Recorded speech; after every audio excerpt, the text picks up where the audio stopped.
বহু লোকের কথা আপনারা জানেন, তারা তাদের সন্তানদেরকে কষ্ট করে তারা মানুষ করেছে, এখন অন্য জায়গায় থাকে। ইভেন তাদের মৃত্যুর সময় তাদের ফিউনারেল প্রেয়ার, তাদের জানাজায় পর্যন্ত তারা উপস্থিত হতে পারে না। আমি সেই জন্য বলছি, আমরা এখন একটা এক্সোটিক একটা ম্যাটেরিয়ালিজমের মধ্যে বসবাস করছি। আপনাদের সন্তানরা যেন আপনাদের মাধ্যমে এই শিক্ষা যেন তারা না পায়, আপনাদের কাছ থেকে তারা দিনই শিক্ষা পাক। আপনার ঘরটাকে এমন বানান না যে আপনার ঘরটাকে ঢুকলেই মনে হবে এটা মসজিদ টাইপ। কেবল কি আপনি মসজিদে গিয়ে আল্লাহকে স্মরণ করবেন?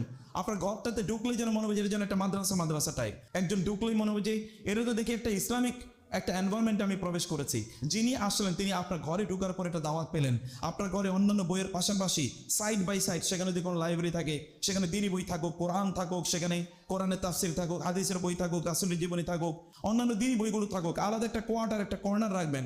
ওইখানে গেলেই তারা মনে করবে না আমি একটা ইসলামিক কর্নারে এসে, ওদের একটা ফিল তৈরি হলো, একটা অনুভূতি তৈরি হলো। ওইখানে গিয়ে তাকে নিয়ে কোরআন তেলাওয়াত করুন, তাকে নিয়ে সেখানে গিয়ে রাসূলুল্লাহ সাল্লাল্লাহু আলাইহি ওয়াসাল্লামের জীবনী পড়ুন, সাহাবায়ে কেরামের জীবনী তাদেরকে বলুন।